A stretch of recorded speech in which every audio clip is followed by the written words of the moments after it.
यदि आप अपना भलाई चाहते हो तो राजा दशरथ को कह के राम को राजगद्दी से हटाकर भरत को राजगद्दी पर बैठाने का व्यवस्था करें। ये कैसे संभव है?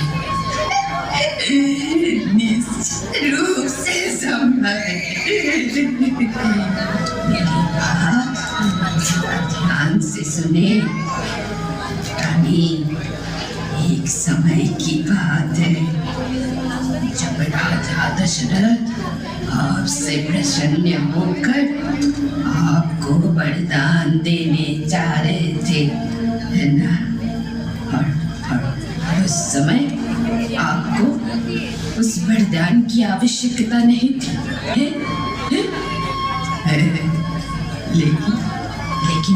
लेकिन अभी वो वक्त आ गया है रानी, अभी वो वक्त आ गया है। आप अभी राजा दशरथ से वही दो वरदान की मांग करें। उसे प्राप्त करके अपना कार्य पूरा करे रानी, अपना कार्य पूरा करे। ऐसा सुनिए रानी, मेरे पास आइए। पहले बार में आप राम को 14 साल वनवास में भेजने के लिए कहे।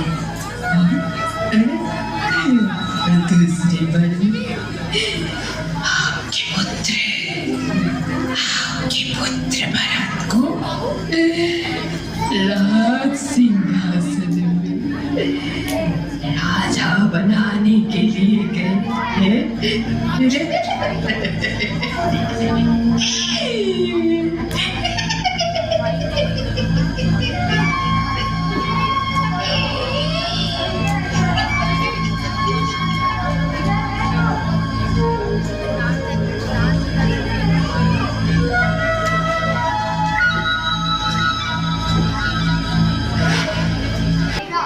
मंथरा की तीक्ष्ण बुद्धि से प्रभावित होकर रानी कैकेयी ने राजा दशरथ से दो वरदान मांगे। एक में राम को 14 वर्ष का वनवास और दूसरा भरत को राजगद्दी देना। राजा दशरथ विवश होकर वरदान देने के लिए तैयार हो गए। तब राम अपने पिता के आज्ञा अनुसार लक्ष्मण और सीता के साथ वनवास के लिए निकल पड़े। इस बीच भरत ने राम को वनवास न जाने के लिए बहुत विनती की पर असफल रहे। तब भरत ने राम के चरण पादुका को सिंहासन पर रखकर राज्य चलाने लगे। इस बीच गोदावरी के तट पर मनोरम पंचवटी वन में राम और लक्ष्मण सीता सहित कुटिया बनाकर रहने लगे। उसी वन में रावण राजा की बहन राक्षसी शूर्पणखा भी रहती थी। एक दिन शूर्पणखा लक्ष्मण के पास आई और उन्हें विवाह प्रस्ताव दी, लेकिन लक्ष्मण द्वारा अस्वीकार होने के कारण वो सीता को निगलने चली गई। तभी लक्ष्मण ने बाण मारकर शूर्पणखा का नाक काट दिया। शूर्पणखा चिल्लाती हुई भागी।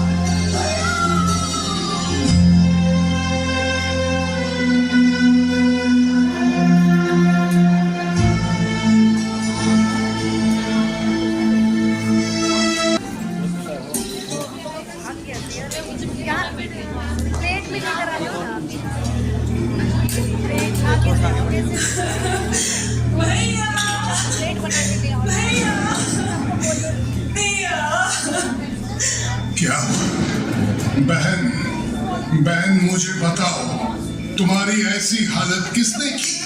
किसने इतनी हिम्मत लंकापति रावण के बहन की ये हालत की? भैया वन के बीच में गेरुआ वस्त्रधारी एक सुपुरुष उनकी पत्नी और भ्राता के साथ रहते हैं। मैंने उनकी भ्राता से विवाह का प्रस्ताव रखा, पर उसके भाई ने मेरी प्रस्ताव नहीं मानी और मेरी नाक काट दी। भैया आप इसका बदला लीजिए, आप इसका बदला लीजिए। नहीं हिम्मत, तुम शांत हो जाओ बहन, तुम शांत हो जाओ। मैं यथाशीघ्र उसके दंड का प्रबंध करता हूँ।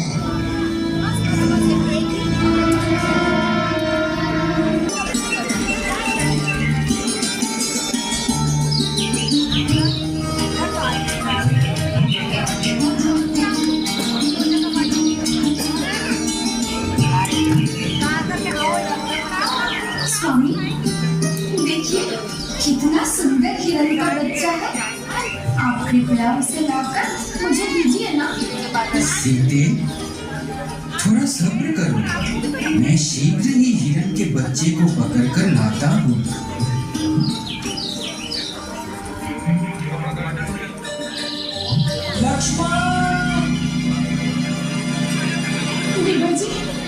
देवर जी, लगता है आपके भैया किसी खतरे पर है।